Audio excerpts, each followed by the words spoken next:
how do you determine who needs immediate need? Because I'm assuming that there's a difference of opinion here between what the family or the providers are saying and what the agency is saying, which is why there's so much frustration. The city of New York alone is about 400 individuals that are considered priority one. I mean, what is the wait time for those 400 people? And when will you eventually get to priority 2 and 3? I mean, there is a lack of housing, and there needs to be more housing. It's just not an issue of finding alternatives. I think that, I would like to know a little more about how they're going to address this particular issue. And what is the wait time for those 400 people that are on priority 1 alone? Forget about 2 and 3 that we didn't even get to. For every priority 1 individual, and prioritization for housing in the OPWDD system is defined in our federal waiver. So we have different priorities, and it's based on the individual's need. So for an individual who's a priority 1, we aim to work with them to offer them a placement immediately.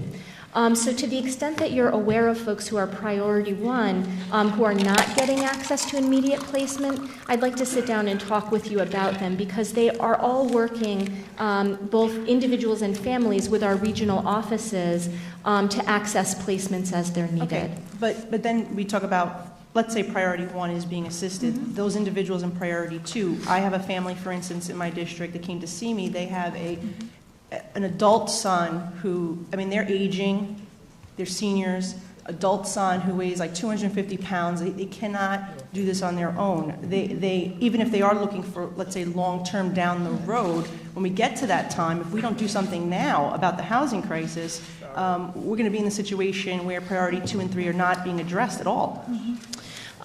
Well, Assemblywoman, that's exactly why we took the action that we did in reaching out to all of these individuals, because you're right, while they may not need something today, we want to be able to better plan for the future of our system and help work with those families to plan an opportunity for them for the future that works for them.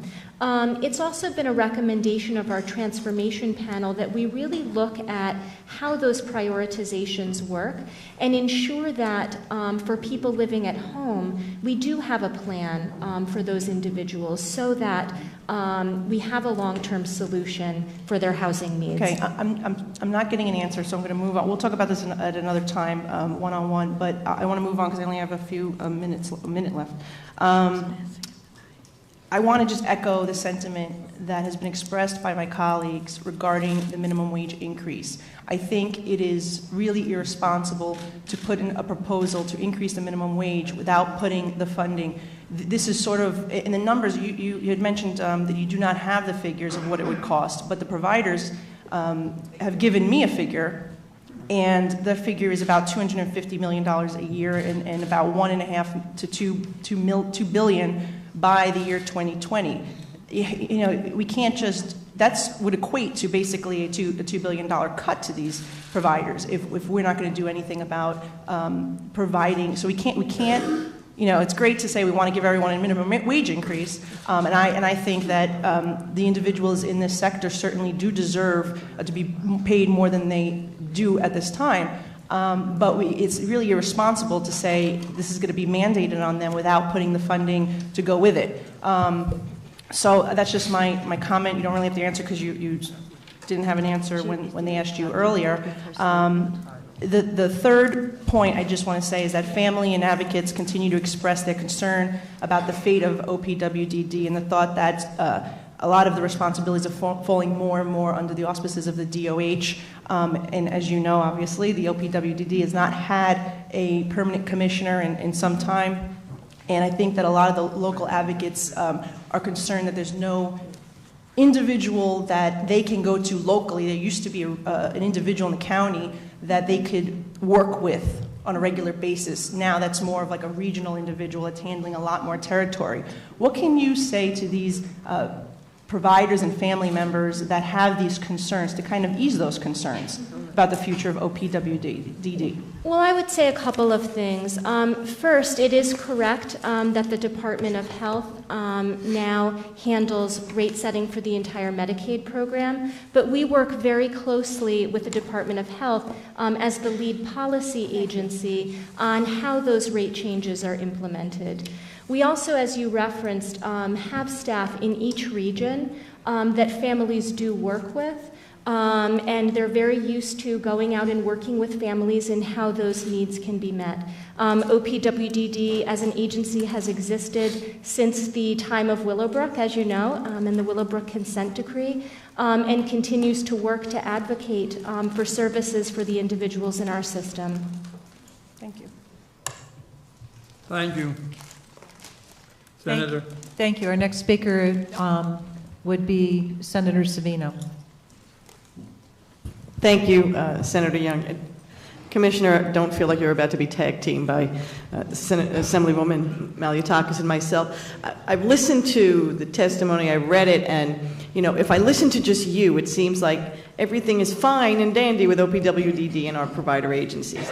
And then we live in what's almost like a parallel universe. So last Friday, the Staten Island Developmental Disabilities Council protested in front of each one of our offices on Staten Island. Not because they were angry at us, but they view us as the face of the governor's budget, as we view you as the face of the agency.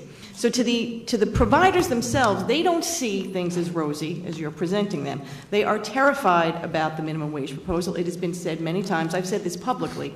It's not just about providing the money to these agencies, which is critical, and you should know how much it costs, because trust me, they know how much it costs. But more importantly, it talks about what we value in our society. What would it say about us as a state if we would think that a person who puts food in a bag or delivers pizza should be valued higher than someone who takes care of the developmentally disabled? So beyond the minimum wage issue, we should be looking at what we can do to increase salaries in these agencies regardless of what happens with the minimum wage. Because in order to recruit and retain people to take care of our most vulnerable population, we have to compensate them fairly and appropriately, and I don't believe that that has happened. These agencies, as you said, 80% of the services are provided by the nonprofit world. They are struggling with the past several years of changes in rate methodology. They're repaying a Medicaid rate that they never was not their responsibility. So they are struggling to keep their doors open. 80% of the services are provided by the nonprofit world, only 20% by OPWDD. But even in your agency, the rate of mandated overtime is through the roof. So obviously we're not investing enough in the services. We're not treating our partner agencies appropriately. We're not providing career ladders. And this is becoming an increasing problem to families who then show up in our offices. So that's more of a statement and less of a question. But if you're going to come back to us, you've got to give us the dollar amount that is necessary to stabilize these agencies and, in fact, improve their service delivery so that we can provide real services to the people. They're struggling not just with the finances, they're also dealing with the Justice Center, which, if you speak to some of them, the way they have been treated by the Justice Center, and it's appalling that they're not here to answer those questions, has been less than fair and just. So we have a real problem on our hands. I'm sure if you sat here later and you heard from all the providers, you would hear the same complaints we receive. And I would hope that maybe someone from your staff would be here to listen to it, because it's not as rosy as we think it is in the world of OPWDD. If I could just respond on the issue of where we are overall as a system, there are certainly many challenges. We acknowledge that. We hear these concerns from providers. We're doing a number of things to try to address them. We hear the concerns from family members as well. One of the reasons why we constituted the Transformation Panel this year is to help us figure out with our stakeholders a path forward for the future. So I just wanted to acknowledge that we certainly do recognize that there are these concerns, and we are working to address them. I believe that you actually feel that you guys are doing that. I'm just suggesting to you that there is a difference of opinion among the nonprofit world who is responsible for delivering the services to this vulnerable population. And perhaps, if you can't sit here all day long, I understand that, but you would have someone from your staff listen to the concerns of these agencies. They're the ones who have to implement these policies, and many of them don't know how they're going to keep the lights on going forward. We will do so. Thank you. And also, if you would be willing to come out to Staten Island and meet with the Staten Island Developmental Disabilities Council, I think that they would be very appreciative of the direct intervention, as well as other developmental disability councils around the state. I'm happy to do so. Thank you. Thank you. We've been joined by Assemblyman Ortiz. Next to ask questions, Mr. Avenatti. And everyone here who wish to ask questions, please get on the list because it's being closed in about 2 minutes. Thank you, Commissioner. First, I want to thank you for having met with Assembly members who have been interested in hearing from you in our offices, and I appreciate your being here today. But frankly, let me just tell you, you're doing a valiant job trying to defend an indefensible position. The Budget Office and the Governor's Office have allocated to you probably 1/3 of what your department really needs. Your budget shouldn't be $4.4 billion, it should be $10 billion to start with. If I do the numbers correctly, dividing $130,000 into $4.4 billion, that means you're spending $34,000 a person for 130,000 people, and that's got to pay for all of the staff, all the administration, all of the paper, the pencils, and everything. And we know that this population is a needy population that's far more expensive to support than anybody else. We spend more money on putting people in jail than we do on taking care of people with special needs. Keeping that $34,000 number in mind, I'm seeing that you're talking about transitioning high needs people who are now in very high needs situations where you're spending some $38,000 or $33,000 a year on them. You're going to transition them to the community. And if my numbers are correct, you're going to give them $21,000 a year. Down where we are, let's assume $15 minimum wage, okay? 40 hours a week, 52 weeks. You need $31,000 to have somebody for 40 hours a week. If you have a high-need individual who needs a one-on-one aid, you're not going to give enough money to even pay for someone for 40 hours a week. So that means that a parent is going to have to give up their job and stay home to take care of somebody who's been in an institution. Now, I'm not in favor of the institutions, but we need a real alternative to that. That's not a plan. That doesn't work. And that's typical of everything we're seeing. I mean, you go down on the transition, self-determination is self-destruction for families. Just pure self-destruction. I mean, the front door is closed. You have a program that's called the front door. It's closed. I've heard it called the trap door. I'm told that there's a sign on it that says out to lunch all of the time. You're stressing your employees to do what used to be done by the private sector. Your employees used to just approve applications. Now they have to fill them out and screen people, and they're not trained to do that. So the self-determination is just not working. There's not enough money given out. You've got high-needs individuals who are now going to be transitioned into this system. I'm not sure where to go in 5 minutes. I mean, it's just, we've had this conversation, and it's very frustrating. The whole system is just not working. When you talk about housing, you said that you've got 6,000 new units. Okay. Did you build any sites, any bricks and mortar last year, anywhere in the state that was not for somebody who was already in a school or in a state-sponsored institution? We did, Assemblyman, and I can give you the details on how many there were. We do have about 39,000 people, as you know, now who receive residential services. Right, but I'm asking how many new units were built? Those numbers you gave us. I only have 5 minutes, so I'm going to go right to the point. I'm sorry.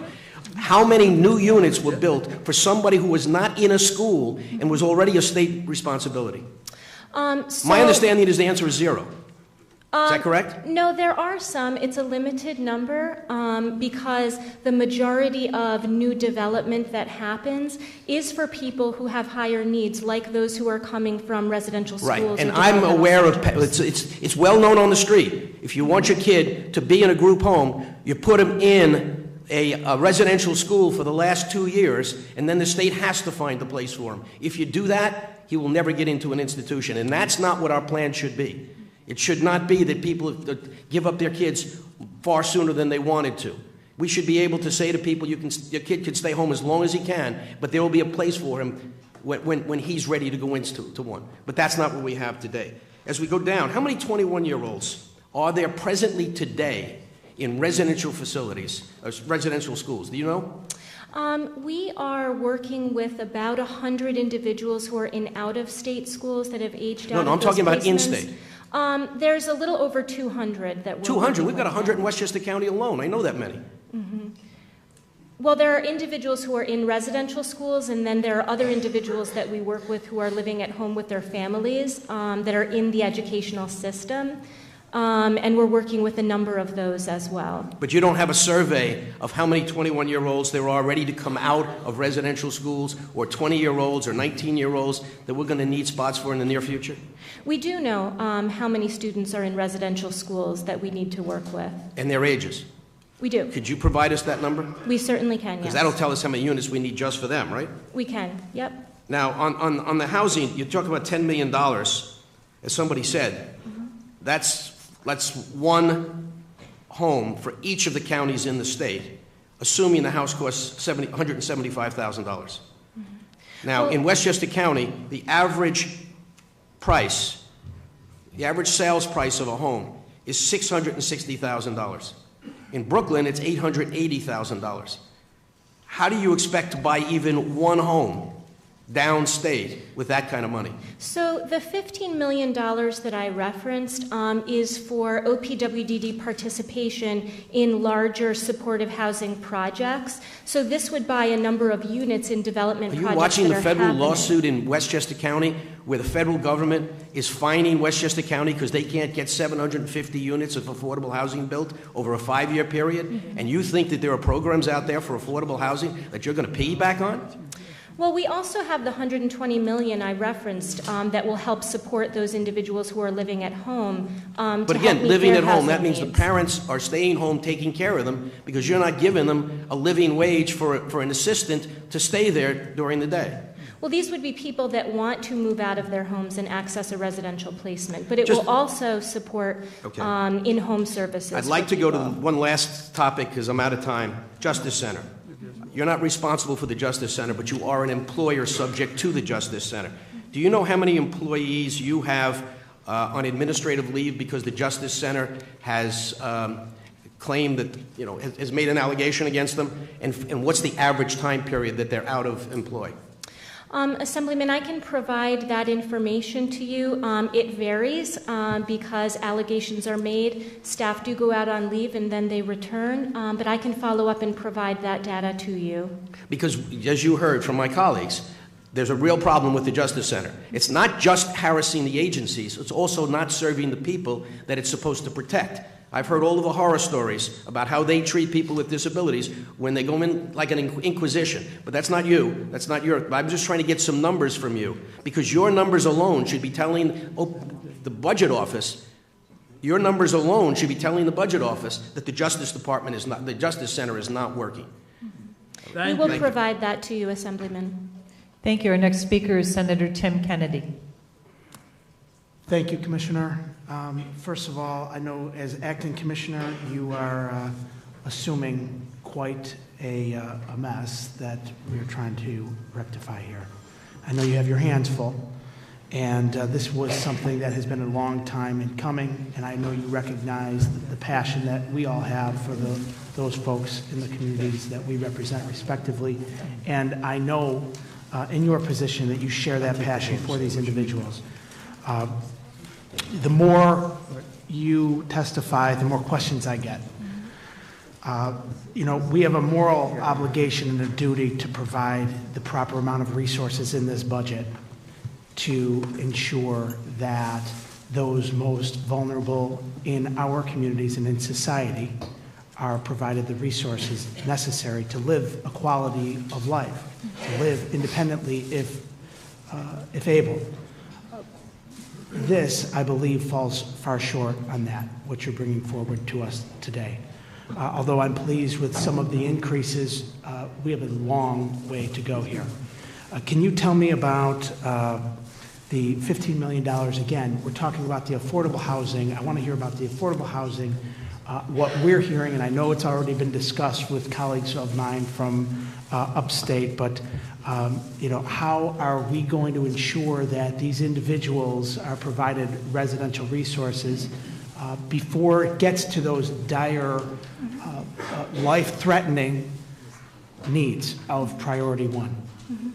So I would say a couple of things, and I just want to clarify in terms of the funding. There's two different pools of resource available. The first is the $120 million that I referenced to provide services and supports to those living at home, either when they want to or need to access a certified residential placement, a non-certified residence, or an employment or other day support.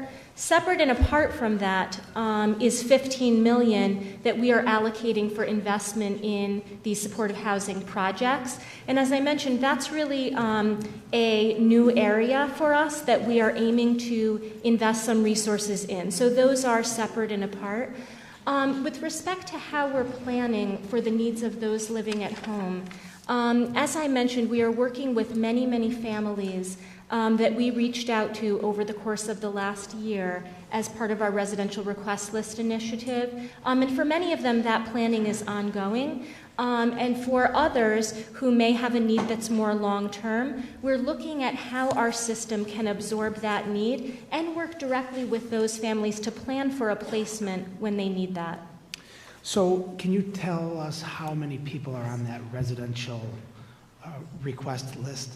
Sure. At any time, there's between 11 and 12,000. The number varies. Right now, it's right around 11,000. And I hear you speak of priority one, priority two. What we are hearing in the community is that priority one means that this individual's really, they're in a life-threatening situation. Their health and safety is in dire risk. And that is the only time that they are being placed in these facilities. Can you speak to that? And what steps are being taken to ensure that if someone is aging and they have an adult with a disability, that they're getting expedited in the process? We are actively planning with many families who are not in a life-threatening emergency situation as you describe.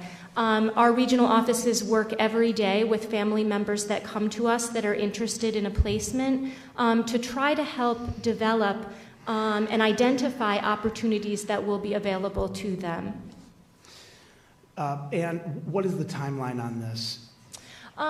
Again, we really look at meeting the needs of those individuals who have the most pressing needs first. So certainly those who do find themselves in an emergency situation, we of course try to meet that need first. And with respect to other individuals that are interested in a longer-term plan for their loved one, we work with that family on what the right time is and what that opportunity will be for them. So it's really highly dependent on the circumstances. Commissioner, let's just go back to the sheltered workshops. Sheltered workshops being shuttered, the options for individuals besides these day-long respite programs. Families are feeling as if we're reverting back to an institutionalized setting. I know that's not the goal of OPWDD. I know that's not the goal of New York State. But families are feeling that sort of presence in the community. They feel as if we're going backwards. What sort of message can we give to the families who, with this investment of $120 million with these new programs, what sort of hope can we give to them? Well, you referenced specifically sheltered workshops and a concern with families that feel that their loved ones are not going to be able to access the services that they need. One of the things that we heard a lot of concern about was those individuals who are working in sheltered workshops and not leaving them without a pathway forward for employment. And that's exactly why we took the action that we did with our providers to allow them to stay open. And we'll continue to work with our providers going forward to come up with workable plans so that they can continue to provide those valuable services. And last question, because I know I'm out of time, but as far as employment goes, and I know, again, you share the same passion, but the employment levels for individuals with disabilities in New York State and, quite frankly, nationwide is abysmal. What can we do specifically? And I know you've talked about these workshops, being, centralized, but what are your thoughts on doing some sort of outreach to the community throughout the state workshops throughout the state in various localities to get more of a focus on individuals with disabilities and getting them dual employment? It's a great question and something that we have really only scratched the surface on as far as how can we better engage the community in offering more employment opportunities for people with developmental disabilities. We have an event each year where we bring in employers and showcase the work that they are doing in providing those employment opportunities. But we will be working this year on a communication and outreach strategy to highlight the benefit of employing people with developmental disabilities in the workforce to really try to see an increase there. Thank you, Commissioner. Thank you. Thank you. Thank you. Assemblyman Walter? Thank you, Commissioner.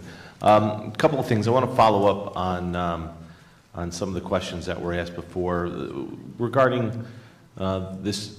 I know you held these transformation panels throughout the state, and I attended the one in Buffalo, and I know that you heard compelling testimony from families and care providers throughout the state, and I know that you personally, I think, are engaged and want to do the right thing, but how in the world can we transform an entire system, OPWDD, our not-for-profit providers, when your budget's been flat for the last 5 years? You incurred significant cuts prior to that. I mean, we're transforming our healthcare providing system. We're putting $7 billion into transforming that system, yet we're supposed to transfer the entire OPWDD system with a flat budget, with cuts that were instituted previously. How is that possible? So let me say a couple of things quickly.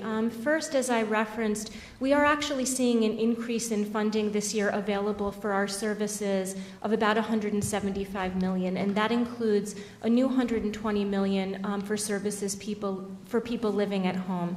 However, overall, one of the things that we're really seeking to do is look at the vast resources that the legislature and governor have put into our system over these many years since the establishment of OPWDD, and think about how we can maximize the resources that we already have. As I mentioned, we have about 39,000 residential opportunities in our system. And we have many people who are living in residential opportunities that may want to try living in the community in other more integrated settings. So we're working with the transformation panel on how we can see that happen and allow us to have sufficient capacity for people who do need 24/7 supports. So I think it's a lot of different things that we have to be doing together to ensure that our system can really take that step forward into the future. Well, I mean, back to what Assemblyman Avenatti said, you don't have nearly the resources to achieve that. If it's only $31,000 per individual, as he identified, I mean, you're nowhere near that. You're talking about integrated settings.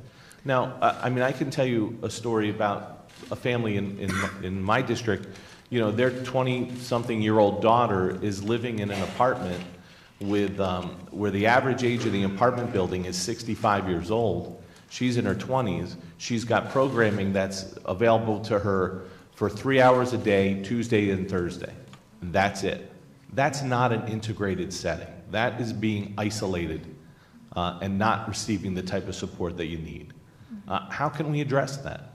Well, first, let me just say that we have obviously a range of services and supports, and it's truly dependent on the individual's needs. So there are some individuals that need 24/7 care, and we do provide that, and we will continue to provide that. There are other people who may be living at home with a family, and the family is only interested in having some respite services, and we provide that as well. So it's really a range of services that we provide. With respect to the situation that you're describing, I would want to sit down with you and talk about the specifics, because we really do aim to make sure that every person in our system is getting the right services for them according to their plan and according to what's really working for them and their family. And in those instances where we have something that's not working, our regional office will work with that family to ensure that the right services can be provided. With the budget and the amount of money that the not-for-profit service providers are receiving, there are not enough services to go around. You can identify the services that they need or are available for, but if there's not the slots and the services available to them, what good is it? Well, we have many people in this last year that were able to access new services and supports along that continuum of services. So we do have services available, and we do work all the time with individuals and families as well as providers to make opportunities available where they're needed. Well, I can just tell you it's coming up woefully short. Quickly, just want to pick up on something Senator Kennedy said regarding emergency placements. Can you give me a number of how many Priority 1 and emergency placements you made last year?